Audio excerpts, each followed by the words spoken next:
নমস্কার, ডক্টর প্লাসে ডক্টর প্যানেলে আপনাদেরকে স্বাগত। আমি তিথি রয়েছি আপনাদের সঙ্গে এবং প্রত্যেক দিন আমরা চেষ্টা করছি সাবধান বাণী পৌঁছে দেওয়ার, সাবধানতা যাতে আপনারা অবলম্বন করেন সেই বিষয়টার দিকে একটু নজর দেওয়ার পাশাপাশি এই করোনার উদ্বুদ্ধ পরিস্থিতিতে চিকিৎসক মহল, বিশেষজ্ঞ মহল বা প্রতিষেধক আসার দিকের কাজ কতটা এগোচ্ছে, কি গতিতে এগোচ্ছে, গোটা পরিস্থিতি কোথায় দাঁড়িয়ে রয়েছে, আরও কীভাবে এগোলে পরিস্থিতির উন্নতি হওয়া সম্ভব সেই বিষয়গুলো নিয়ে আলোচনা করছি। বিশিষ্ট চিকিৎসকরা থাকছেন আমাদের সাথে।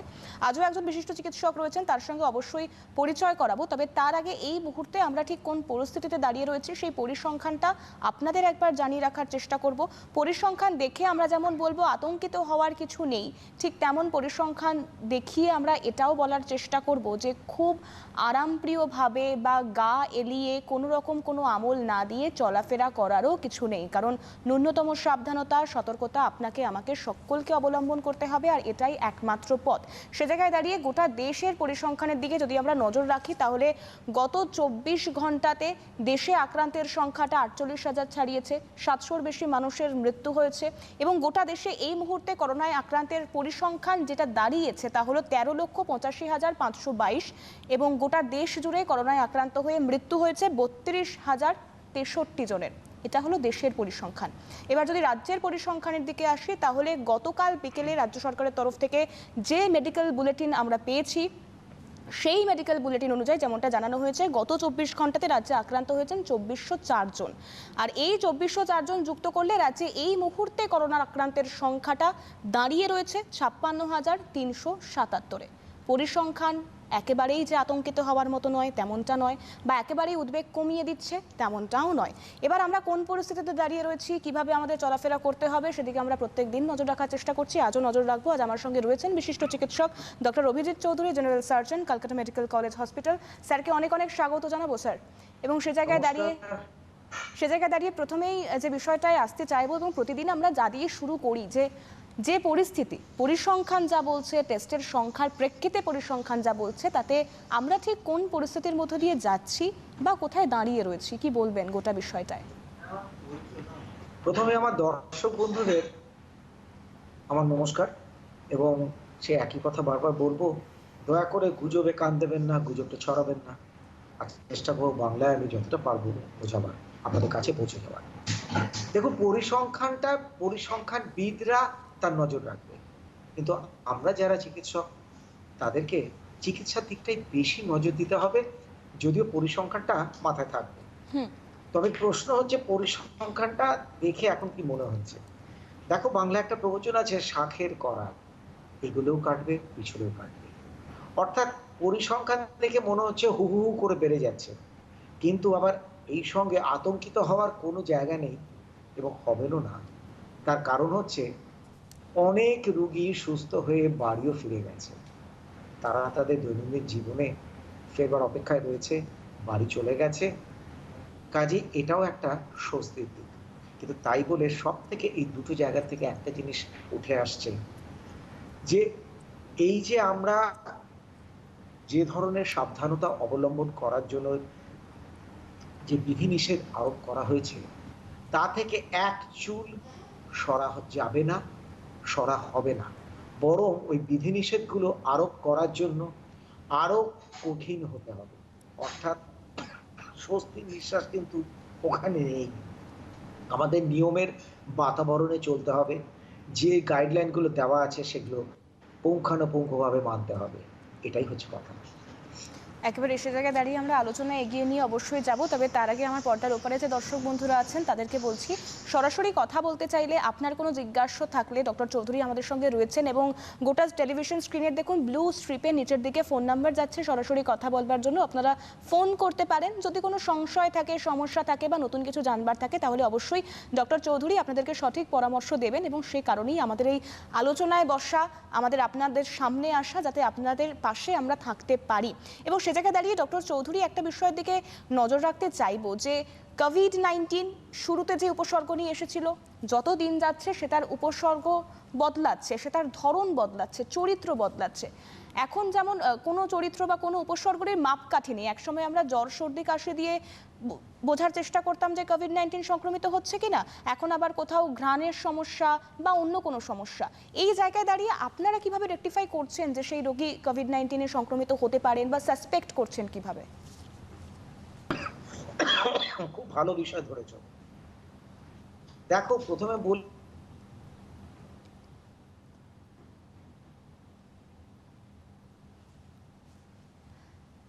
আমরা অবশ্যই ডক্টর চৌধুরীর সঙ্গে কথা বলবো, কারণ উনি আজকে আমাদের সঙ্গে স্কাইপি থেকে সরাসরি রয়েছেন। সে জায়গায় দাঁড়িয়ে যে পরিস্থিতির তৈরি হচ্ছে, যে পরিস্থিতির মধ্য দিয়ে আপনি আমরা সকলেই যাচ্ছি, সেই পরিস্থিতি মোকাবিলা করতে হবে আমাদেরকে, এটা সব থেকে বেশি গুরুত্বপূর্ণ। ডক্টর চৌধুরী স্কাইপি থেকে সরাসরি আমাদের সঙ্গে রয়েছেন। স্যার, আপনি যেমনটা বলছিলেন সে জায়গায় আরেকবার যাব, তবে তার আগে একজন দর্শক বন্ধু রয়েছেন, তার সঙ্গে কথা বলে নেব। হ্যালো, কে রয়েছেন? ঠিক আছে। নমস্কার, আমার নাম সুপ্রিয় রায়চৌধুরী। আমি বেলেঘাটা সুভাষ সরোবরে থাকি, মানে আইসিএমআর এর একদম কাছে আর কি। আচ্ছা। আমার মানে এই যে এত পরিসংখ্যান মানে বাড়ছে, উত্তরোত্তর রোগের সংখ্যা, মানে রোগীর সংখ্যা বৃদ্ধি হচ্ছে, কিন্তু মানুষের উদাসীনতা এবং তার সঙ্গে আমার ক্ষেত্রে আমি আমার এই স্থানীয় জায়গায় দেখছি একটা প্রশাসনের একটা উদাসীনতা। সেটা কি কারণে এটা অবশ্য আমি ঠিক বিচার করতে পারবো না। ঘটনাটা মানে একটা ঘটনা গত বুধবারে, এখনো যাইনি, আমার বাড়ির সামনে ঠিক আইসিএমআর উল্টো দিকে একটা পার্ক আছে। সেই পার্কটা অনেকদিন পরে খোলা হয়েছে। এটার যে দক্ষিণের যে গেটটা, সেখানে কাউন্সিলরের বিরাট একটা ফেস্টুন ছবি দাও, হাত জোর করে সামাজিক দূরত্ব বজায় রাখুন দয়া করে। এবারে পার্কের ভেতরে আগে পুলিশরা টহল দিত এবং পার্কের ভিতরে পুলিশের একটা গাড়িও রয়েছে। তা আমি ওই পার্কের ভেতর দিকে একটু শর্টকাট একটা বাজার দিকে যাচ্ছিলাম, ওই দিকে বেরোনোর সময় একটা পার্কে ঢুকে দেখি অনেক লোক গা ঘেঁষাঘুষি করে, মাস্ক অবশ্য মুখে ছিল, রাস্তাটা বন্ধ করে রেখেছেন, যেতে পারছি না, একদম গায়ে গায়ে লেগে। যে পাশে একটা উঁচু জায়গা দিয়ে হেঁটে বেরোলাম, বেরোনোর সময় গেটের কাছে দেখি ওই পুলিশের গাড়ি যেখানে থাকে সেটা বাইরে থেকে তালা বন্ধ। গাড়িটা যেটা ঘুরতো সেটা গাড়িটা ভেতরে রাখা, লোকেরা এইভাবে ঘুরে বেড়াচ্ছে। এবার একটি ছেলে বাইরে মাস্ক না পরে, ছেলে বলবো না, বছর 30-এর একজন যুবক আর কি, মাস্কটা খুলে যাচ্ছিল, গেটেও ঢুকেও মানে মাস্ক খোলা অবস্থায়। তখন সিকিউরিটি বললো মাস্কটা আপনি পরুন। তখন সে তার দিকে কটমট করে তাকিয়ে অনিচ্ছাকৃতভাবে মাস্কটা পরলো। তা এখানে একটা তো লোকদের উদাসীনতা, আর এছাড়া বুঝতে পারছি না এটা ফুলবাগান থানার আন্ডারে, ফুলবাগান থানার একটি গাড়ি। মানে আপনার একদমই তাই, আপনার বক্তব্য হলো যে মানুষ যেমন উদাসীন তেমন প্রশাসনও উদাসীন, তাই তো? এছাড়া কি আপনার কোনো কিছু জানবার আছে ডক্টর চৌধুরীর কাছ থেকে? কোনো প্রশ্ন রয়েছে তেমন স্পেসিফিক? ঠিক আছে, আমি বলে দিচ্ছি। বেশ, যিনি ফোন করেছিলেন তাকে অনেক ধন্যবাদ জানাবো, এবং ডক্টর চৌধুরী আপনার কাছে আসবো, কি বলবেন? আগে ওনার উত্তরটা দিয়ে নিই। দেখুন, আপনি যে পয়েন্টটা আপনি সবার সামনে নিয়ে এলেন তার জন্য যথেষ্ট ধন্যবাদ। কিন্তু আবারও বলি যে উদাসীনতার জায়গা কিন্তু এখানে নেই। সরকারি গাইড প্রশাসনকে আরো কঠোরভাবে এটা মান্যতা দিতে হবে, সকলকেই মান্যতা দিতে হবে। তার কারণ তা না হলে ওই সংখ্যাটা উত্তরোত্তর বাড়বে। আচ্ছা, এবার থেকে আমি সেই আগের প্রসঙ্গে চলে আসি, যেটা আমরা বলছিলাম। কি প্রসঙ্গ যেন ছিল ওটা? ডক্টর চৌধুরী, এটাই জানতে চাইছিলাম যে করোনা তার চরিত্র বদলাচ্ছে, তাহলে আপনারা ঠিক কোন চরিত্রের বেসিকে সাসপেক্ট করছেন যে সে রোগী করোনা আক্রান্ত হতে পারেন? হ্যাঁ, দেখো, প্রথমে একটা কথা বলি, এই করোনা ভাইরাস হচ্ছে নভেল করোনা ভাইরাস, একদম নতুন। এই নতুন করোনা ভাইরাসের সম্পর্কে আমরা প্রত্যেকেই সত্যি কথা বলতে কি ধোঁয়াশায় আছি, কেউই সঠিক এখনো পুরোপুরি জানি না। রোজ নিত্য নতুন এক একটা তথ্য উঠে আসছে, এবং এই করোনা ভাইরাসের আরো একটা সমস্যা হচ্ছে মানে আমাদের তরফ থেকে, সেটা হলো যে এই করোনা ভাইরাসটা ভীষণ মিউটেট করতে পারে, অর্থাৎ নিজের চরিত্রটা বদলে ফেলতে পারে। অর্থাৎ প্রথম যেটা শুরু সর্দি থাকতেও পারে, গায়ে ব্যথা, আবার অনেকের ক্ষেত্রে সেটা পাল্টে গিয়ে হয়ে যাচ্ছে হঠাৎ সে ঘ্রাণ শক্তিটা পাচ্ছে না, অনেকের স্বাদ চলে যাচ্ছে, অনেকের দেখা গেছে পায়ে আবার একটু স্কিন র্যাশ মতো আসছে। কাজেই সেক্ষেত্রে এটা হচ্ছে আমার ব্যক্তিগত মতামত, যে এখন যা কিছু হবে আমি কিন্তু আমার চিন্তাধারায় একটা পোর্শন আমি রেখে দেব যে এটা করোনার জন্য হচ্ছে না, তো সেই মতো আমার চিকিৎসার লাইন, গাইডলাইন এবং উপদেশ আমার সেরকম ভাবে চলবে। কাজে আমরা চিকিৎসকরা কিন্তু প্রত্যেক দিনই নতুন জিনিস দেখছি, নতুন জিনিস শিখছি, নতুন তথ্য আমাদের কাছে আসছে, সেটাই আমরা পরিবেশন করার চেষ্টা করছি এবং সকলকে সাবধানতার বাণীটা দেওয়ার চেষ্টা করছি। কারণ মনে রাখতে হবে, এটা কিন্তু নভেল করোনা ভাইরাস। এর কিন্তু একটা অদ্ভুত ক্ষমতা আছে নিজেকে পরিবর্তন করে নিয়ে যাওয়ার। কাজে এটা কিন্তু সবার মাথায় রাখতে হবে। সেক্ষেত্রে ডক্টর চৌধুরী, তার যদি অন্যরকম কোনো সমস্যা না থাকে, শুধু ধরুন তার ঘ্রাণ শক্তিতে সমস্যা হচ্ছে, তাহলেও কি তার উচিত যে কোভিড টেস্ট করানো? এই প্রশ্নটা নিয়ে অবশ্যই আসবো। তার আগে একজন দর্শক বন্ধু রয়েছেন, তার কি কথা রয়েছে শুনবো। হ্যালো, কে বলছেন? হ্যালো, হ্যাঁ বলবো। হ্যাঁ বলুন, কে হ্যাঁ বলছেন? বলুন। আমি নিশিত ব্যানার্জি বলছি, দুর্গাপুর থেকে। বেশ, প্রশ্নটা বলুন। প্রশ্নটা হচ্ছে, এখন যে বলা হচ্ছে যে উপসর্গহীন লোকদেরও হতে পারে করোনা, তাহলে আমাদের মতো লোক যাদের কোনো উপসর্গ নেই অথচ 60 আপ হয়ে গেছে, আচ্ছা, তাহলে হ্যালো, বুঝেছি। কি এই যে গেছে প্রশ্নটা? বেশ, আপনি টেলিভিশন সেটের ভলিউম দিয়ে শুনতে থাকুন। কি বলবেন ডক্টর চৌধুরী? প্রথমত বলে রাখি, আপনারা যারা 60 আপ হয়ে গেছে, আপনার কথা মতো উপসর্গ নেই, তারাও কিন্তু করোনায় আক্রান্ত হতে পারেন। সেক্ষেত্রে আপনার টেস্ট করে দেখা যায় করোনা পজিটিভ, উপসর্গ নেই, তাহলে বাড়িতেই আপনার চিকিৎসা হোক। উপসর্গ নেই কিংবা খুব সামান্য কিছু থাকতে পারে, সেক্ষেত্রে বাড়িতে চিকিৎসা হতে পারে। আর যেখানে উপসর্গ নেই, সেখানে আপনার চিন্তা ভাবনাটা একটু অন্যরকম হওয়া উচিত। কাজে একটু নিশ্চিন্ততা যে আপনি করোনার হয়তো টেস্ট করে দেখা যাবে নেগেটিভ, সেক্ষেত্রে আপনার একটু নিশ্চিন্ততা।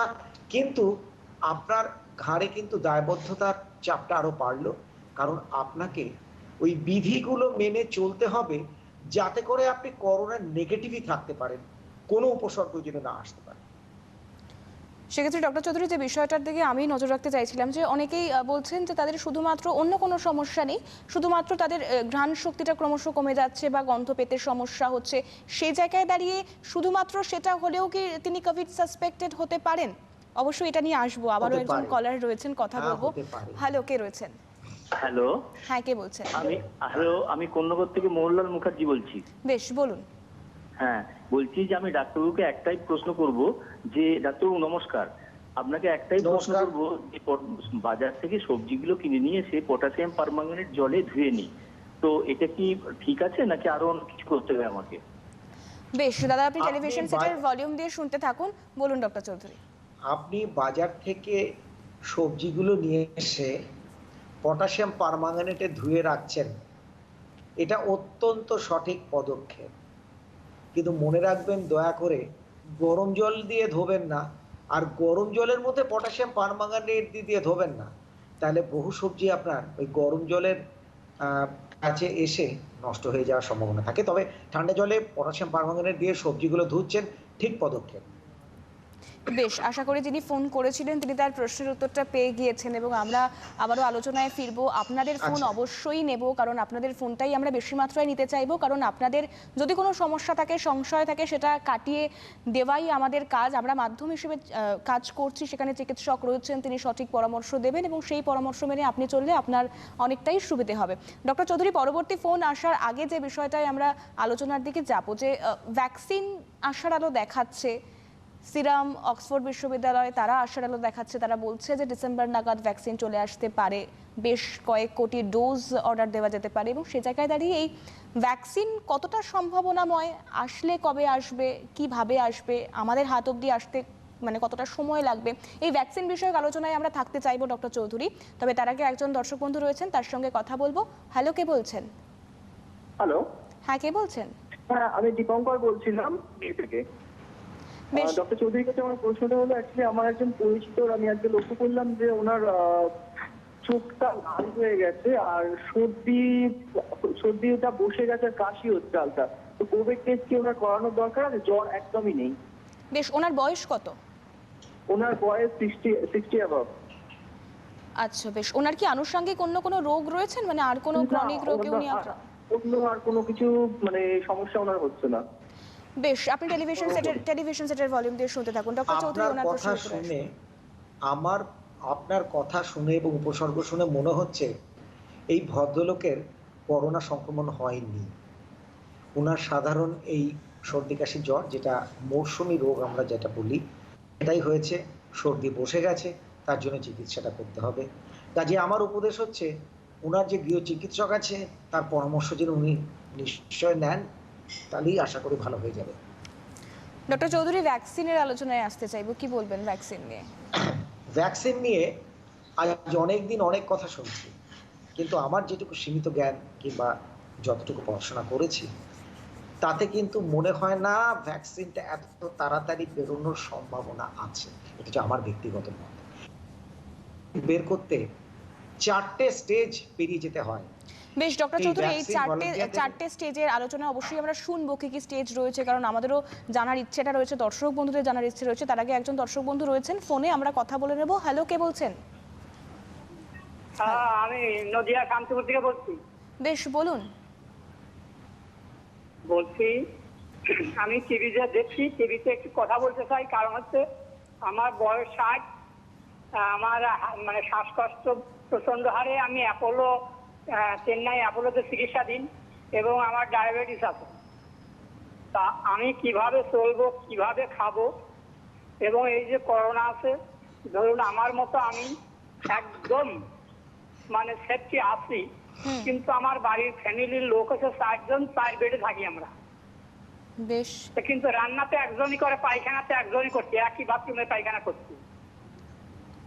তাহলে এই টাইমে ধরুন বাথরুমে পায়খানা করছি, এই যে ক্লিনিকে বা ফার্মেসিতে যে স্যানিটাইজার পাওয়া যায়। বেশ, আপনার প্রশ্নটা বুঝতে পেরেছি। বুঝেছি, আপনি বুঝেছি। টেলিভিশন সেটের ভলিউম দিয়ে শুনতে থাকুন। ডক্টর চৌধুরী, কি বলবেন? ওনার সমস্যাটা যথেষ্টই কঠিন সমস্যা, কারণ উনি প্রথমত বলে রাখি যে ওনার শ্বাস এবং সাথে ডায়াবেটিস আছে। প্রথম পদক্ষেপ, আপনি যার কাছে যে বললেন কিংবা অন্য যে কোনো চিকিৎসকের চিকিৎসাধীন থাকুক না কেন, তার গাইডলাইন মেনে যে ওষুধগুলো খেতে বলেছে সেটা কিন্তু আপনাকে নিয়ম মাফিক খেতে হবে, তার বাইরে যাবেন না। নম্বর হচ্ছে, আপনারা বললেন আপনারা ফ্যামিলিতে 4 জন আছেন। 4 জন প্রথমত বলি, যতটা সম্ভব ঘরের মধ্যে থাকবেন, দরকার না হলে বাইরে বেরোবেন না। আর যদি বেরোতে হয় তাহলে mask, face shield, sanitiser, gloves এগুলো ব্যবহার করবেন। বাইরে থেকে ফিরে এসে জামা কাপড় কাচতে দেবেন, ধুতে দেবেন, নিজেকেও পরিষ্কার পরিচ্ছন্ন রেখে তারপর ঘরে ঢুকবেন। আর আপনি যেটা বলছেন টয়লেট ব্যবহারের ব্যাপার, সেই টয়লেট ব্যবহার করার পরে আপনারা পরিষ্কার পরিচ্ছন্ন করে নিন না টয়লেটটা, যদি একটাই টয়লেট হয়ে থাকে তাতে কোনো অসুবিধা নেই। আপনার এই গাইডলাইনগুলো মেনে চললে আপনি আশা করি সুস্থ থাকবেন। বেশ, যে দাদা ফোন করেছিলেন, আশা করি তিনি তার প্রশ্নের উত্তর পেয়ে গিয়েছেন, এবং ন্যূনতম কিছু স্বাস্থ্যবিধি যা মেনে চলতে বলা হয়েছে সেগুলো চললেই হয়তো আমরা অনেকাংশে নিজেদেরকে দূরে রাখতে পারবো, সংক্রমণের থেকে কিছুটা দূরে রাখতে পারবো। তো ডক্টর চৌধুরী, আমরা ভ্যাকসিনের 4 স্টেজেসে ছিলাম, সেই 4টে স্টেজে ফিরতে চাইছি আবার। এবারে একটা কথা বলি, ভ্যাকসিনে জেনারেলি আমাদের 4টে স্টেজ আমাদের পেরিয়ে তারপরে আমরা ম্যানুফ্যাকচারিং এ যেতে হয়, এবং এই 4টে স্টেজ পেরোনো কিন্তু সহজ কথা নয়, এটা কিন্তু বেশ কঠিন। আর আরেকটা মুশকিল হচ্ছে, এই করোনা ভাইরাসের ভ্যাকসিনটা বের করা, এজ স্পেসিফিক ভ্যাকসিন যদি হতে হয়, অর্থাৎ 5 বছরের নিচে হলে কি দেবো, 25 বছর হলে কি দেবো, 60 বছর হলে কি দেবো, যাদের কোমরবিডিটিস আছে, আনুষঙ্গিক রোগগ্রস্ত আছে, তাদের হলে কতটা ডোজ হবে, অনেক কিছু দেখবার আছে। এগুলো দেখে ট্রায়ালের মাধ্যমে তারপরে আমি ফাইনাল বলতে পারবো যে ভ্যাকসিনটা কতটা কার্যকরী এবং আমাদেরকে কতটা প্রতিরোধ ক্ষমতা সে দিতে পারবে এই করোনা ভাইরাসের আক্রমণ থেকে। কাজে এটা সম্পূর্ণ আমার মতামত, ভ্যাকসিনটা বের করা অতটা সহজ হবে না এবং অতটা তাড়াতাড়ি হবে না, কিন্তু ওই একটা কথা আছে না, সেই আশায় থাকে যে আশা, তা এই একটা চলেছে একটা যুদ্ধ যে ভাইরাসটা বের করবার জন্য, ভ্যাকসিনটা বের করবার জন্য। কাজে সেই হিসেবে আশা করে থাকতেই পারি যে অদূর ভবিষ্যতে ভ্যাকসিন একটা নিশ্চয় বেরোবে। সেক্ষেত্রে ডক্টর চৌধুরী, আপনার কি মনে হয়, মানে ভ্যাকসিন আসলেও সেটা কবে নাগাদ আনা সম্ভব হতে পারে প্রত্যেকটা স্টেজ পেরিয়ে? দেখো, প্রথমে শুনছিলাম অক্সফোর্ড মে মাসে করে দিয়েছে, একটা ট্রায়াল দিয়ে বের করলো। তারপর শুনলাম যে না, জুন না, জুলাই, তারপর শুনলাম আগস্ট, এখন তুমিই কিছুক্ষণ আগে বলে ডিসেম্বর। আমার নিজস্ব ধারণা এই 4টে স্টেজ পেরিয়ে যদি সঠিকভাবে সব ঠিকঠাকভাবে চলে, আমি 20 সালে আমি আশা করতে পারছি না। কিন্তু তার আগে আমি বিনীত অনুরোধ, এটা কিন্তু আমার মতামত, আমার সীমিত বিদ্যে বুদ্ধি, আমার সীমিত জ্ঞানগম্যি দিয়ে বলছি যে 20 সালে আমি আশা করতে পারছি না। 21-এ দেখা গেলে দেখা যেতে পারে, এটাই আমার মত। এবং ডক্টর চৌধুরী, ভ্যাকসিন নিয়ে যখনই প্রশ্ন উঠছে বা ভ্যাকসিন নিয়ে যতবারই আলোচনা হচ্ছে, ধরুন এখন তো কোভিড-19 প্রত্যেক বাড়ির অন্দরমহলের আলোচনা, সেটা চায়ের থেকেই হোক বা ডিনার টেবিলে। সো সেই জায়গায় দাঁড়িয়ে যখন এই ভ্যাকসিন বিষয়ক আলোচনা আসছে, তখন সবার মধ্যে একটা তারা আনন্দ পাচ্ছে যে ভ্যাকসিনটা যদি প্রতিষেধক আনা সম্ভব হয়, তাহলে হয়তো এই যে এখন আমরা জীবনযাপন করছি, মাস্ক পরা, শারীরিক দূরত্ব বজায় রাখা, সেইগুলোকে ভ্যাকসিন চলে আসার পরেও আমাদেরকে বজায় রাখতে হবে, নাকি আমরা আবারও হ্যাঁ, আগের ছন্দে খুব ফিরতে ভালো পারবো? প্রশ্ন। এটা একটা প্রসপেক্টিভ স্টাডি। ভ্যাকসিনটা দেওয়ার পরও কিন্তু আমাদের বেশ কিছুদিন এই সতর্কতাটা অবলম্বন করেই যেতে হবে, এটা কিন্তু মনে রাখতে হবে। কারণ ধরে নেওয়া হচ্ছে ভ্যাকসিনটা কাজ করতে কিছু তো সময় লাগবে, সেই সময়টা অতিক্রম করাবার জন্য যে মানুষটা ভ্যাকসিন নিল, তাকে কিন্তু ওই ভ্যাকসিন নেওয়ার পরেই সে একেবারে মুক্ত বিহঙ্গের মতো মাস্ক, স্যানিটাইজার, গ্লাভস সব ছুঁড়ে ফেলে দিলাম, আমি আগের মতো চলে গেলাম, না, তা দয়া করে করবেন না। তারপরেও কিন্তু তাকে এই সতর্কতামূলক পদক্ষেপ নিয়েই তাকে বেশ কিছুদিন চলতে হবে। বেশ, সেক্ষেত্রে দাঁড়িয়ে এটা তো মানে এতক্ষণ আমরা যে আলোচনা করলাম, পরিস্থিতি কোথায় দাঁড়িয়ে, ভ্যাকসিন কতদূর এগোলো, চিকিৎসকরা ফ্রন্টলাইনার হিসেবে কাজ করছেন, তারা আপ্রাণ চেষ্টা করছেন করোনার যুদ্ধে মোকাবিলা করার। কিন্তু এবার ডক্টর চৌধুরী, একটু মানে আমরা মানুষ কতটা সচেতন, মান আর হুঁশের পরিচয় কতটা দিচ্ছি, সে জায়গায় আসতে চাইবো। কারণ যেভাবে লকডাউন হচ্ছে, সাপ্তাহিক লকডাউন, তা কতটা প্রযোজ্য, তা কতটা যুক্তিযুক্ত, অবশ্যই আপনার মতামত আমি জানতে চাইবো। কিন্তু তার আগে একজন দর্শক বন্ধু রয়েছেন, তার ফোনটা নিয়ে নেব। হ্যালো, কে রয়েছেন? আমি বিমল মন্ডল রয়েছি। বেশ, বলুন। ওই ডাক্তারবাবু, আমাদের এখানে আমার এক রিলেটিভ একটা সমস্যা ছিল যে বুকে ব্যথা বা একটা লাগা ব্যথা এইভাবে বলে ভুগছিল বেশ কিছুদিন, ঠিক আছে। কিন্তু আমার আত্মীয় তো, তারা আমাকে সরাসরি আমার একটা মোটামুটি একটা সিদ্ধান্ত নিতে চেয়েছিল, বলতে চেয়েছিল যে এটা আপনি দেখুন কি করবো কি হবে, আমরা তো কিছু মানে ভেবে পাচ্ছি না। আমি এসে দেখলাম ওনার একটা কোভিড টেস্টের ব্যাপার ডাক্তারবাবু লিখেছিল, ঠিক আছে। টেস্ট করে দেখা গেল উনি কোভিড পজিটিভ, এবং ওই পেশেন্টকে নিয়ে জাস্ট আমি হয়তো টাচ করিনি, কিন্তু আমি তো নিয়ে ওখানে টেস্টে গিয়েছি। এখন টেস্টে যাওয়ার পরে উনি সেই ব্যক্তিটা মারা গেছে না। এখন আমি তো সেই ফ্যামিলিতে আটকে আছি, বা সেই ফ্যামিলির সবাই তো খুব আতঙ্কে। তা কোনো রকম সেফ সাইড আমাদের কি কোনো সংক্রমণের বা কোনো সেরকম একটা? বেশ, আপনি বুঝেছি। টেলিভিশন সেটের ভলিউম দিয়ে শুনতে থাকুন। আমরা যাদেরকে হারাচ্ছি সেই জায়গাটা খুবই বলে রাখি, কষ্টের।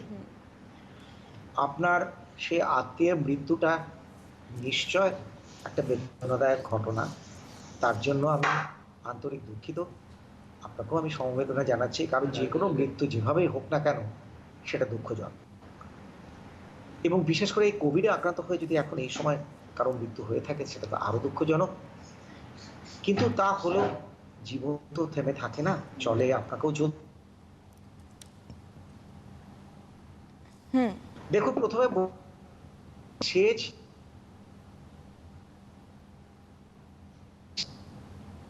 আক্রান্ত হয়ে মারা গেছে, আপনি পজিটিভ হয়েছেন বলে আপনিও যে নেগেটিভ। এবারে আমার যেটা ধারণা, এবং আমি হলে যেটা করতাম, কিংবা আমার আনুষঙ্গিক পাশাপাশি যারা আছেন তাদের হলে তাই করতাম, আপনাকে বলবো আপনি একটা কোভিড টেস্ট করিয়ে নিন। সেক্ষেত্রে যদি কোভিড নেগেটিভ হয়ে যায়, তাহলে আপনি নিশ্চিত হয়ে গেলেন, আতঙ্কিত হওয়ার কিছু নেই। সেক্ষেত্রে আপনাকে ওই সাবধানতা অবলম্বন করে চলতে হবে। যদি দেখেন কোভিড পজিটিভ, তাতেও আতঙ্কিত হওয়ার কিছু নেই। কোভিড পজিটিভ হলে যদি উপসর্গবিহীন যদি থাকেন, হোম সেলফ কোয়ারেন্টাইনে করুন, বাড়িতে আলাদা একটা ঘরে বিধিনিষেধ আরোপ করে যদি আপনি 14 দিন থাকতে পারেন, তাহলে আশা করি আপনি ভালো হয়ে যাবেন, কোনো প্রবলেম হবে না। বেশ, যিনি ফোন করেছিলেন, আশা করি আপনি আপনার উত্তর পেয়ে গিয়েছেন এবং সে জায়গায় দাঁড়িয়ে এইটুকু মেনে চললে হয়তো সমস্যার অনেকটাই সমাধান আমরা করতে পারবো। সে জায়গায় দাঁড়িয়ে ডক্টর চৌধুরী যেমনটা জানতে চাইছিলাম যে সাপ্তাহিক লকডাউনের বিষয়টাই আসবো, যে সপ্তাহে 2 দিন বা এই যে ছাড়া ছাড়া লকডাউন সেটা কতটা প্রাসঙ্গিক। কিন্তু তার আগে আসবো এই যে মানুষগুলো এখনো অবলীলায় মাস্ক ছাড়া ঘুরে বেড়াচ্ছেন, এত প্রচার, এত সচেতনতার প্রচার, পুলিশের মাইকিং সব কিছুর পরেও তাহলে তাদেরকে কিভাবে বোঝানো সম্ভব ডক্টর চৌধুরী? দেখো, একটু ঘুরিয়ে উত্তর দিই। সেটা হচ্ছে যে সেই কপাল কুণ্ডলায় বঙ্কিমবাবুর একটা কথা আছে না, তুমি অধম বলে আমি উত্তম না হইব কেন। তাই একটু ঘুরিয়ে বোধহয় এই মানুষগুলোকে আবার সেই প্রত্যেকবার সেই প্রত্যেক অনুষ্ঠানের মতো, সেই পাখি পড়ার মতো, ছোটদের মতো সেই বোঝাতে হবে এই মাস্কের উপকারিতা, সোশ্যাল ডিস্টেন্সিং অর্থাৎ ফিজিক্যাল ডিস্টেন্সিং, শিল্ড, স্যানিটাইজার, এগুলো সেই সারেগামার মতো সেই গত প্রতিদিন সেই যেতে হবে। তার কারণ কিছু উপায় নেই, কারণ প্রত্যেক মানুষকেই এটা সচেতনতার একটা অনুষ্ঠান, কাজে সচেতন করার বার্তা প্রত্যেকের কাছে আমাকে পৌঁছতে হবে। তাই আবারও বলবো যে যারা এখনো সচেতন হননি, কিন্তু এটাও একটা আশ্চর্য যে এইবার লকডাউনে কিন্তু অনেক দেখেছি প্রশাসন আরো বেশি কঠিন এবং কার্যকারিতা কিন্তু আমি দেখেছি, নিজে চোখেই দেখেছি। তার জন্য প্রশাসন, পুলিশ প্রশাসনকে আমার ধন্যবাদ। কিন্তু তা সত্ত্বেও একটা সংখ্যক তারা কিন্তু এখনো অজ্ঞানতার অন্ধকারে বাস করছেন। তাদের উদ্দেশ্যে বিশেষ করে আরো বলবো যে দয়া করে এই হঠকারিতা করবেন না। মাস্কটা আপনাকে পরতে হবে, বিধিনিষেধ আপনাকে মেনে চলতেই হবে, সে আপনি যেখানে থাকুন না কেন। কারণ কতিপয় কিছু মানুষের জন্য অন্য মানুষের জীবনটা বিপন্ন করার দায়ভার নিশ্চয় আপনি নেবেন না, এটা কিন্তু ভীষণভাবে মনে রাখুন। সে জায়গায় ডক্টর চৌধুরী, বারংবার আমরা এটা বলার চেষ্টা করছি বা সব তরফ থেকেই বলা হচ্ছে, কিন্তু কোথাও গিয়ে প্রশাসনিক তৎপরতা নিয়ে মানুষজন অভিযোগ তুলছেন। তারা বলছেন প্রশাসন কঠোর হলে মানুষ হয়তো কথা শুনবে, আবার কেউ বলছেন যে প্রশাসন বেশি বাড়াবাড়ি করে ফেলছে, তাদেরকে মানবিক হতে হবে, এই তরজাটা রয়েছে। এরই মাঝে লকডাউন একটা বড় জায়গা নিয়ে দাঁড়িয়ে রয়েছে এবং এই নিয়ে আলোচনায় আসবো। আরও একজন দর্শক বন্ধু রয়েছেন, আগে তার সঙ্গে কথা বলবো। হ্যালো, কে রয়েছেন? হ্যালো, ঠিক হচ্ছে? আপনার নামটা বলুন, তারপর আপনার কি প্রশ্ন রয়েছে সেটা বলুন। আমি বিকাশ মাঝি। বেশ, কি প্রশ্ন রয়েছে সেটা বলুন এবার। হ্যাঁ, ডাক্তারবাবুকে প্রশ্ন মারার যে উনি যে উনি না, একজনের যদি করোনা আক্রান্ত হয় বা করোনার সিমটম দেখা যায়, তাকে হোম কোয়ারেন্টাইনে থাকতে বলা হচ্ছে। বাট তার বাড়িতে আরো 5 জন পেশেন্ট আছে, 5 জন লোক আছে, তাহলে তার থেকে সংক্রমিত হতে পারে। আচ্ছা, মানে এই হোম কোয়ারেন্টাইনটা নিয়ে আপনার আপত্তি এবং এটা নিয়ে প্রশ্ন রয়েছে, তাই তো? বা আরো বাড়িতে আরো 5 জন লোক তারা তো সংক্রমিত হতে পারে, সেক্ষেত্রে আমার মনে হয় এটা ভুল বলছেন না। বেশ বেশ, আপনি টেলিভিশন সেটের ভলিউম দিয়ে শুনতে থাকুন। ডক্টর চৌধুরী পুরোটাই বিস্তারিত বলবেন যে কেন হোম কোয়ারেন্টাইন বা কিভাবে থাকলে বাড়ির আর 5 জন সংক্রমিত হওয়ার চান্স কম। যে একটা কথা আছে, কান টানলে মাথা আসে, এবং প্রত্যেকটা চেইন ওয়াইজ কিন্তু চলে। জার্মানিতে এই মডেলটা কিন্তু করে জার্মানিতে কিন্তু ভীষণ উপকার পাওয়া গেছিল। অর্থাৎ যাদের উপসর্গ নেই অথচ করোনা পজিটিভ, কোভিড পজিটিভ, কিংবা যাদের সামান্যতম উপসর্গ আছে, তাদেরকে হোম কোয়ারেন্টাইনই হচ্ছে আইডিয়াল। তার কারণ তাদেরকে শুধু শুধু হাসপাতালে নিয়ে গিয়ে হাসপাতালে বেড সমস্যাটাও বাড়ানো, আর যারা সত্যি সত্যি মুমূর্ষ ভয়াবহ তাদেরকেও বঞ্চিত করা। এবং আরেকটা জিনিস মনে রাখবেন, হাসপাতালে দিলে আপনি কিন্তু অন্য রোগের থেকেও ছোঁয়াটা পেতে পারেন। কাজেই সরকারি গাইডলাইন এখন যেটা বলছে এবং আইসিএমআর গাইডলাইনও বলছে, উপসর্গবিহীন হলে আপনাকে হোম কোয়ারেন্টাইন হচ্ছে আইডিয়াল। আপনার মতের সাথে নাও মিলতে পারে, কারণ হোম দাদা একটা ঘরে একাই থাকবেন, আপনার খাবার দাবার আলাদা করে সেই ঘরে দেওয়া হবে, আপনি বাড়ির ঘরের বাইরে আপনি আসবেন না। কাজে সেই হিসেবে আর 4-5 জনের এই ছোঁয়াচটা লাগা সম্ভব নয়। কাজে হোম কোয়ারেন্টাইন হচ্ছে উপসর্গ খুবই সামান্য উপসর্গ, তার জন্য আইডিয়াল গাইডলাইন। বেশ, সেক্ষেত্রে আরো একজন দর্শক বন্ধু রয়েছেন, তার সঙ্গে কথা বলবো। হ্যালো, কে বলছেন? নমস্কার ম্যাম, আমি স্বপন রক্ষিত বলছি। নমস্কার, বলুন কি প্রশ্ন রয়েছে? বলছি হোম কোয়ারেন্টাইনে থাকতে পারছেন ডাক্তারবাবু, আমি হোম কোয়ারেন্টাইনে থাকলে এমনি শুধু এমনি হোম কোয়ারেন্টাইন থাকবো, নাকি আমাদের কোনো স্বাস্থ্য বিভাগ থেকে কোনো ওষুধপত্র দেওয়া হবে, তাদের জানাতে হবে, এরকম কোনো ব্যাপার আছে কি? বেশ, সেক্ষেত্রে করোনা পজিটিভ হওয়ার পর হোম কোয়ারেন্টাইনে থাকার পর কি কি করতে হবে সেটাই জানতে হ্যাঁ। চাইছেন তো আপনি? ওটা হ্যাঁ, ওইটা 1 নম্বর। হুম। আর বলছি আপনি সপ্তাহে যে আমাকে একদিন করে যে লকডাউন হচ্ছে, এইটাই কি সুবিধা হচ্ছে? আমি যেটা জানতে চাইছি কি জন্য একদিন, সপ্তাহে যে একদিন বা দুদিন লকডাউন হচ্ছে, এতে কি উপকারিতা হচ্ছে আমাকে একটু জানান। বেশ বেশ, আপনি টেলিভিশন সেটের ভলিউম দিয়ে শুনতে থাকুন। আপনার 2 নম্বর, বুঝেছি, আপনার 2 নম্বর প্রশ্নের উত্তরটা একটু পরে দিচ্ছি, কারণ সঞ্চালিকা সেই লকডাউন নিয়েই এর আগে প্রশ্ন করে বসেছে, কাজে দুটো একসাথে দিয়ে দেবো। প্রথমটা বলি যে প্রথমেই বলি, যদি করোনা পজিটিভ হন, যদি কোনো উপসর্গ না থাকে, তাহলে আপনি হোম কোয়ারেন্টাইনই যথেষ্ট। যদি সামান্যতম উপসর্গ হয়, সেক্ষেত্রে আপনার কাছাকাছি কোনো স্বাস্থ্য দপ্তরের সাথে যোগাযোগ করতে পারেন। হোম কোয়ারেন্টাইনের জন্য কি কি ওষুধ খাবেন তার কিট কিন্তু আলাদা পাওয়া যায়, তার গাইডলাইন আছে, কোনো অসুবিধা নেই, প্রত্যেক জেলায় কিন্তু দেওয়া আছে, কাজে আপনি সেটা তাদের সাথে যোগাযোগ করে নিতে পারেন। এবার দিদি তোমার সেই লকডাউনের ব্যাপারে আসি। লকডাউনের ব্যাপারে বলি যে লকডাউনটা করলে পরে যে করোনা সংক্রমণটা উধাও হয়ে যাবে তা কিন্তু নয়, একদমই নয়। লকডাউনটা করলে এই করোনা সংক্রমণটা হারটা থমকে দাঁড়াবে কিছুক্ষণের জন্য। আমার কথাটা একটু বুঝতে হবে, করোনা সংক্রমণ একেবারে বন্ধ হয়ে যাবে, শেষ হয়ে যাবে লকডাউনে, না তা নয়। ডক্টর চৌধুরী, আপনাকে একটু বিরত করছি, আমরা আলোচনায় অবশ্যই আসবো। আরো একজন দর্শক বন্ধু রয়েছেন, তার ফোনটা নিয়ে নেবো। হ্যালো, কে বলছেন? হ্যাঁ হ্যালো, আমি সুব্রত ভট্টাচার্য বলছি, বেশ, বলুন।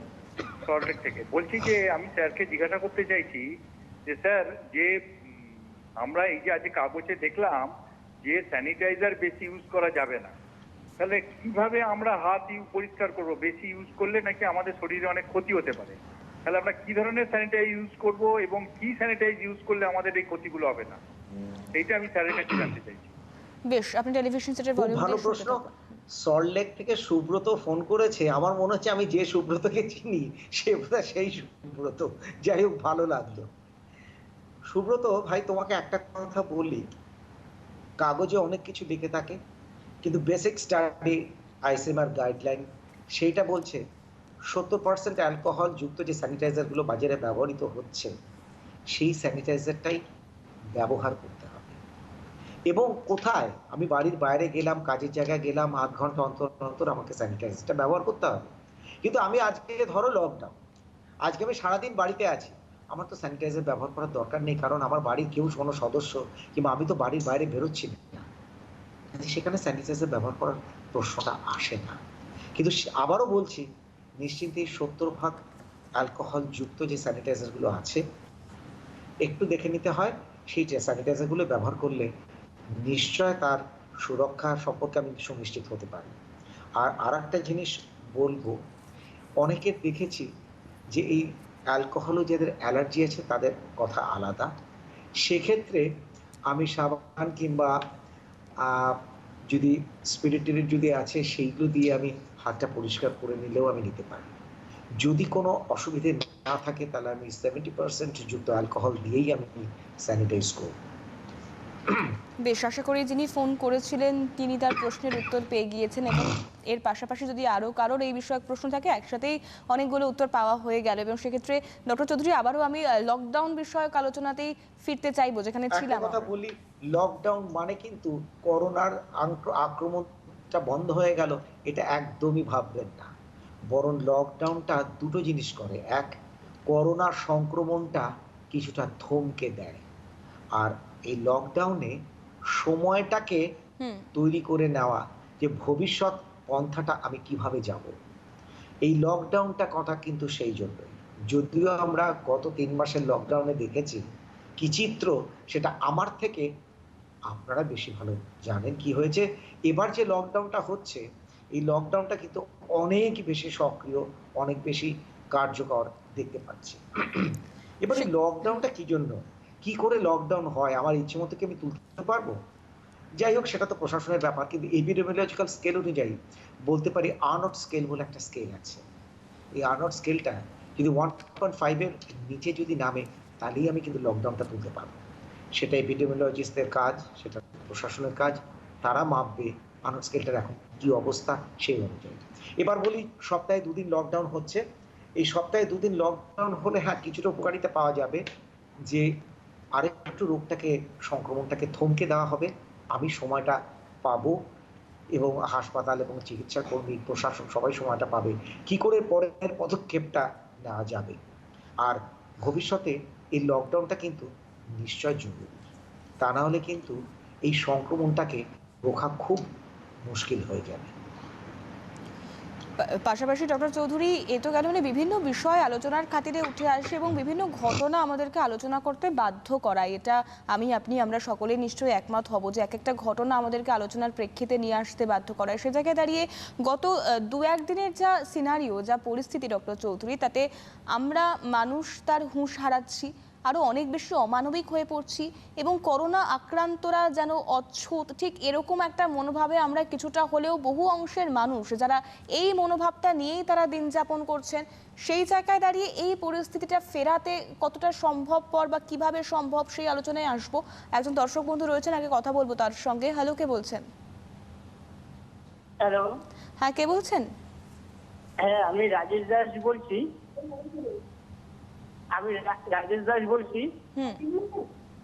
অশোকনগর থেকে।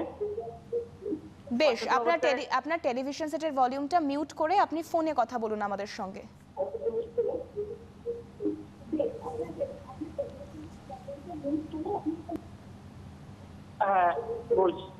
হ্যাঁ বলছি কি ম্যাডাম, যে এখন আমার বাবার করোনা পজিটিভ এসেছিল 25 তারিখে গত মাসে।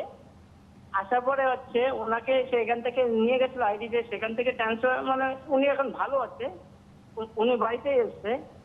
আসার পরে হচ্ছে ওনাকে হচ্ছে এখন উনি বাড়িতে এসে আবার 14 দিন হোম কোয়ারেন্টাইনে ছিল, কিন্তু উনিকে এখন এই মুহূর্তে কি বাড়ি, আজকে হচ্ছে 18 দিন হচ্ছে, তা উনিকে এখন এই মুহূর্তে কি বাড়ি থেকে বেরাতে পারবে নাকি আরো আরো কি নাকি 52 দিন মতন ঘরে থাকবে? না, শেষের অংশটা কি বললেন? 14 দিন উনি রয়েছেন, হোম কোয়ারেন্টাইনের পিরিয়ড হয়ে গিয়েছে, তারপর ওনার কি কোনো সমস্যা হচ্ছে নতুন করে? না, ওনাকে এই মুহূর্তে কোনো সমস্যা বলতে ওনাকে কিছুই নাই, কিন্তু আশেপাশে থেকে অনেকে বলছে নাকি 52 দিন ওনাকে থাকতে হবে হোম কোয়ারেন্টাইনে, সেই সব কথা নিয়ে বলছে। বেশ, উনি আরো বেশ কিছুদিন হোম কোয়ারেন্টাইনে থাকবেন কিনা এটা হলো আপনার প্রশ্ন। আপনি বেশ, আপনি টেলিভিশন সেটে ভলিউম দিয়ে শুনতে থাকুন এবার অনুষ্ঠানটা। ডক্টর চৌধুরী কি বলবেন, ওনার ক্ষেত্রে কি করা উচিত? 25 তারিখে আপনার কথা অনুযায়ী বুঝলাম 25 তারিখে করোনা পজিটিভ হয়েছে, তারপরে বাড়িতে ফিরে এসছেন, উনি ভালো আছেন, 14 দিন কেটে গেছে। এখন আপনার প্রশ্ন, বাড়ির বাইরে বেরোতে পারবেন কিনা এবং অন্যান্য কাজকর্মে উনি যেতে পারবেন কিনা। এবার আপনাকে বলি যে বাড়ির বাইরে যেসব আছেন, আমি তাদের প্রত্যেককে বলবো যে গুজবে কান দেবেন না, গুজবটা ছড়াবেন না। আইসিএমআর গাইডলাইন রয়েছে, সরকারি গাইডলাইন রয়েছে, WHO গাইডলাইন রয়েছে, সেই গাইডলাইনে পরিষ্কার বলা আছে আমাদের কি করতে হবে আর না হবে। কাজে কে বললো 52 দিন আর কে বললো 152 দিন, ওটা কিন্তু কাজের কথা নয়। পরিষ্কার গাইডলাইন আছে, সেই গাইডলাইন অনুযায়ী চলবেন।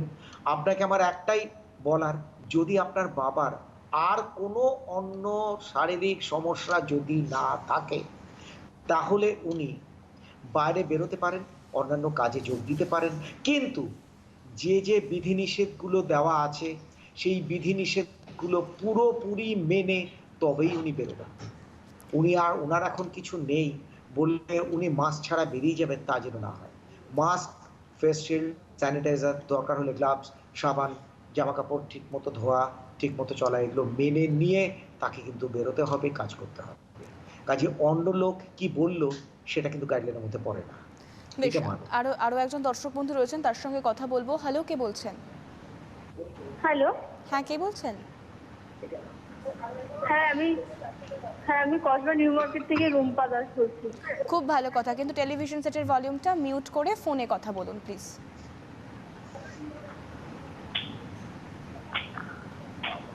হ্যালো, হ্যাঁ বলুন, কি প্রশ্ন রয়েছে? হ্যাঁ বলছি যে যারা সংক্রমিত একবার হয়ে গেছে তারা কি পুনরায় হতে পারে? বেশ, আপনার এই একটি প্রশ্ন রয়েছে তো? আর যে আমরা শুনছি যে অ্যান্টিবডি প্লাজমা থেরাপি, এটা একটু যদি কাইন্ডলি বলেন তাহলে একটু ভালো হয়।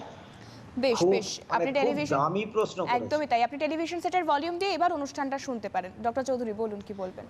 ম্যাডাম, আপনি খুব দামি প্রশ্ন করেছেন। আজকে সারাদিনের প্রশ্ন বোধহয় এইটা বোধহয় গোল্ডেন কোয়েশ্চেন বলবো।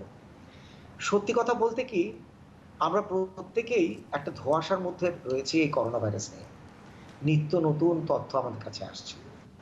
বেশ কিছুদিন আগ পর্যন্ত একটা স্টাডি ছিল যে করোনা ভাইরাসে আক্রান্ত মানুষের একবার যদি আক্রমণ হয়ে থাকে তাহলে তার আর আক্রমণ হওয়ার সম্ভাবনা বলতে গেলে নেই।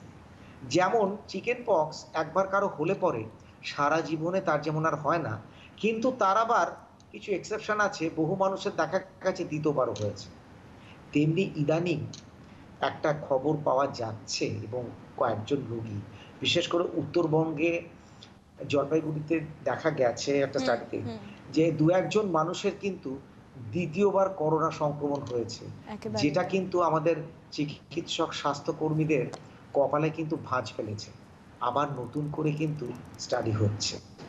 কাজে সেইটা যদি মাথায় রাখি তাহলে আমার মনের এক কোনায় কিন্তু আমি বলতে পারবো, বলেই রাখবো যে হ্যাঁ, হয়তো হতে পারে, সবার হয়তো হবে না, কিন্তু কিছু লোকের হয়তো হলেও হতে পারে, কারণ হয়েছে এমন কিন্তু দেখা গেছে। সেক্ষেত্রে ডক্টর চৌধুরী, ওনার পরবর্তী প্রশ্নে যদি আমি আসি, উনি প্লাজমা থেরাপি সম্পর্কে একটু বিস্তারিত জানতে চাইছিলেন। প্লাজমা থেরাপিটা কাদের করা হয়? যে রোগীরা করোনা সংক্রমণ থেকে ভালো হয়ে গেছে তাদের থেকে প্লাজমাটা নেওয়া হয়, যাতে অ্যান্টিবডি টাইটারটা এই রোগের বিরুদ্ধে অনেক বেশি, সেটা আমি করোনার রোগীর শরীরের ভেতরে দেব, যাতে করে করোনার যে আক্রমণটা আছে, সংক্রমণ আছে, তাকে রুখে দিতে পারে। এইটা হচ্ছে বেসিক প্রিন্সিপাল, এটাই বলা। বেশ, সেক্ষেত্রে দাঁড়িয়ে আশা করি যিনি ফোন করেছিলেন তার উত্তর তিনি পেয়ে গিয়েছেন, এবং এই বেসিক বিষয়গুলো, এবং শুধুমাত্র বেসিক বিষয় নয়, ন্যূনতম যা স্বাস্থ্যবিধি রয়েছে তার পাশাপাশি যেহেতু কোভিড সবসময় তার চরিত্র বদলাচ্ছে, তাকে আয়ত্তে আনা সম্ভব হচ্ছে না, তাই আমরাও আমাদের প্রশ্নগুলোকে আয়ত্তের মধ্যে রাখতে পারছি না। আমাদেরও অনেক প্রশ্ন ডানা বাঁধছে মনে, এবং জানতে প্রচণ্ড ইচ্ছে করছে, কারণ অজানাকে জানবার ইচ্ছে তো আমাদের চিরকালের চিরদিনের একটা স্বভাবই বলতে পারি আমরা। তো সেই জায়গায় দাঁড়িয়ে ডক্টর চৌধুরী, যে বিষয়টার দিকে আলোকপাত করতে চাইছিলাম, যে আমরা মানুষ হুঁশ হারাচ্ছি, অমানবিক হয়ে পড়ছি, করোনা রোগীদের সঙ্গে একটা মানে যাচ্ছে তাই ব্যবহার করছি, এবং বহু জায়গা থেকে সেই ছবি উঠে আসছে, সেই নির্মম ছবি দেখতে হচ্ছে আমাদেরকে। এটা ঠিক কেন হবে? মানুষ কেন মানবিক হবেন না? আর কি করলে মানুষ মানবিক হবেন? এই প্রশ্নটা নিয়ে অবশ্যই আসবো। আরও একজন দর্শক বন্ধু রয়েছেন, তার সঙ্গে কথা বলবো। হ্যালো, কে বলছেন? হ্যালো, হ্যাঁ, কে বলছেন? হ্যাঁ, আমি সর্বজিৎ ভট্টাচার্য বলছি, রাজপুর থেকে। বেশ, বলুন। হ্যাঁ, আমি একটা প্রশ্ন আছে, যে সেটা হলো যে অনেকজনের এটা ধারণা যে অ্যালকোহল যদি আমরা ইনটেক করি, মানে ওয়াইন যে জিনিসটা, ওটা যদি আমরা কিংবা উইস্কি এই সমস্ত যদি আমরা ইনটেক করি, তা অনেক মানে লাভবান হতে পারে আর কি, এরকম অনেকজনের ধারণা। তো এটা কি সঠিক? এটা কি ঠিক জিনিসটা? বেশ, আপনি টেলিভিশন সেটের ভলিউম দিয়ে শুনতে থাকুন। অ্যালকোহল রোগ প্রতিরোধ ক্ষমতা বাড়াচ্ছে কিনা, এটা হচ্ছে মূল প্রশ্ন। কি বলবেন ডক্টর চৌধুরী? আমি এরকম কোনো স্টাডি আজ পর্যন্ত পাইনি যেখানে অ্যালকোহল নিলে পরে আমার রোগ প্রতিরোধ ক্ষমতা বাড়ে। আমি এমন কোনো স্টাডি পাইনি। কাজেই আপনার এই প্রশ্নের উত্তর আমার জ্ঞানগম্যি, আমার সীমাবদ্ধতা দিয়ে দেওয়া বোধহয় সম্ভব নয়। কিন্তু সত্যি এখন পর্যন্ত কোনো স্টাডি পাইনি যে অ্যালকোহল নিলে পরে কোনো রোগের বিরুদ্ধে তার প্রতিরোধ ক্ষমতা বাড়ে না। আর যদি তারা কেউ বলে থাকে, আমার মনে হয় তারা বোধহয় কিছুটা অজ্ঞতা থেকেই বলছে।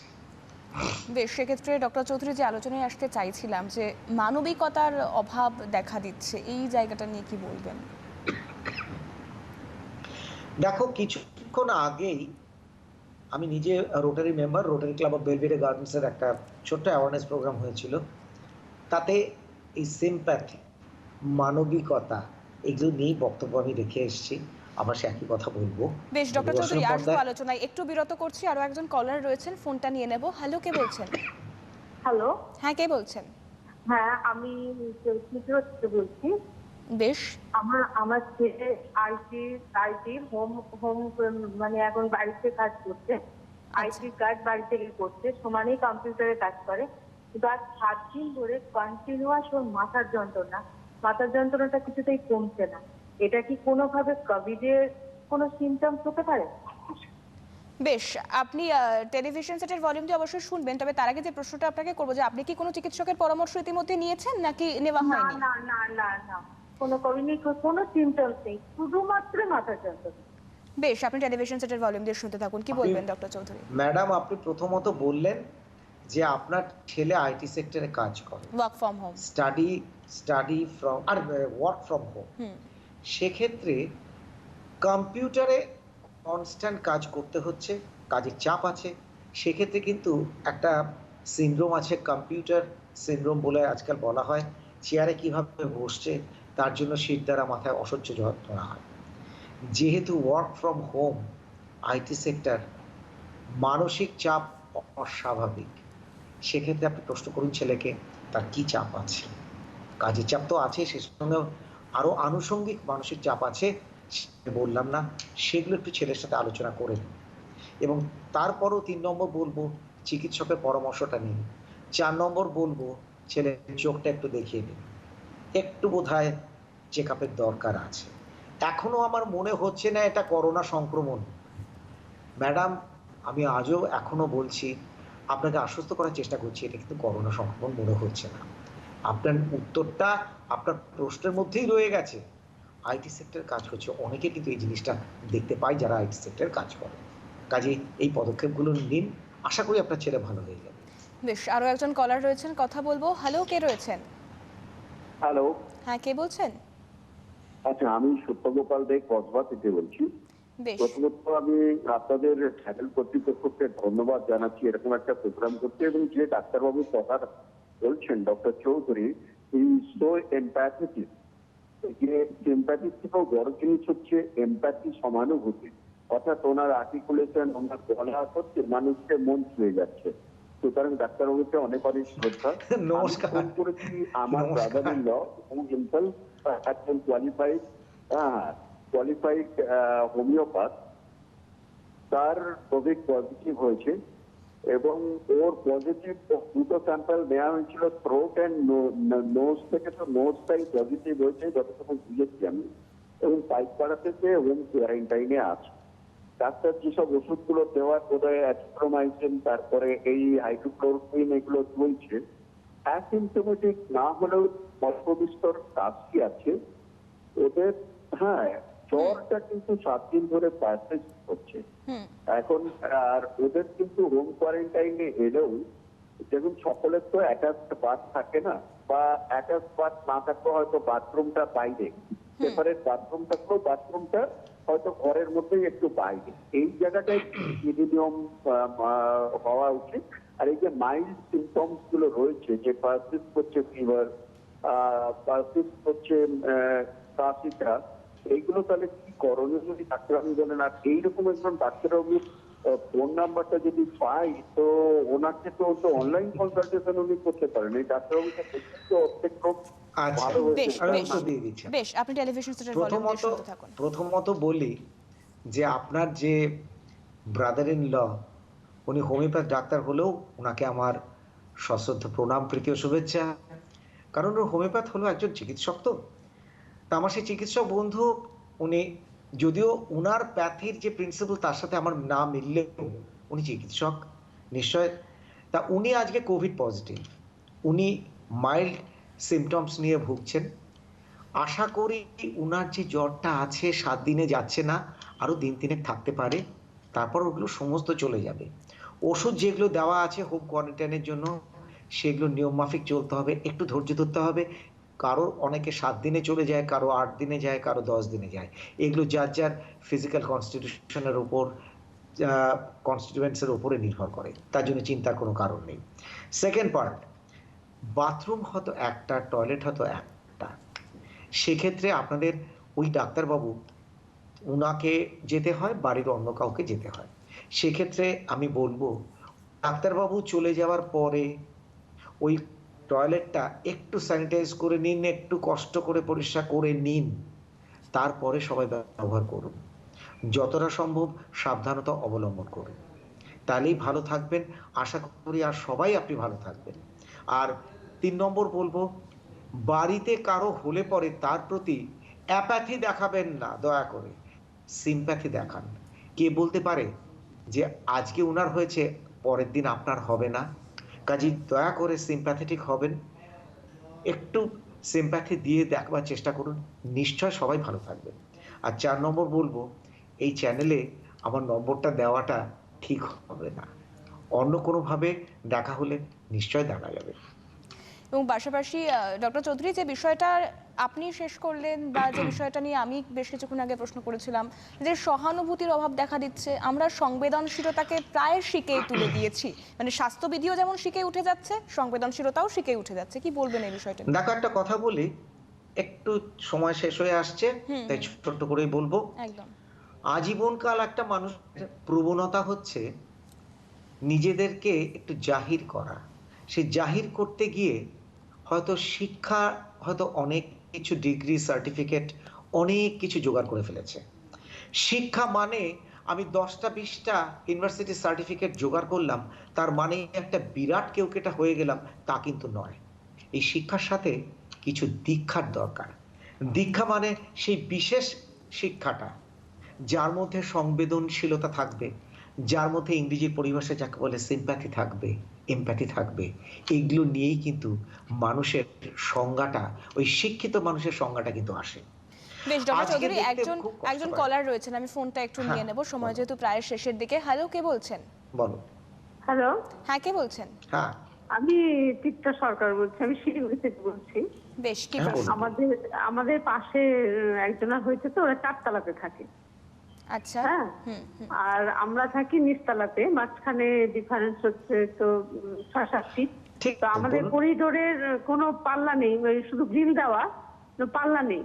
তো ওদের যদি আমাদের দিকে জানলা খোলা থাকে, তাহলে কি আমাদের ভয়ের কোনো ব্যাপার আছে কি? বেশ বেশ, আপনি টেলিভিশন সেটের ভলিউম দিয়ে শুনতে থাকুন, কি বলবেন ডক্টর চৌধুরী?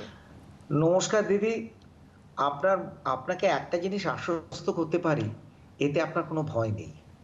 কারণ আপনার দিকে পাল্লা খোলা থাকলে আর যে মানুষটা সংক্রমিত হয়েছে তার থেকে আপনি অনেকটা দূরে আছেন, তার জানলা খোলা থাকলেও ওরকম ভাবে কোনোদিন সংক্রমণ সাধারণত হয় না। তবে আপনাকে আশ্বস্ত করতে পারি যে আপনার ওই ধরনের কোনো ভীতিপ্রদ কিছু ঘটার জায়গা বোধহয় নেই।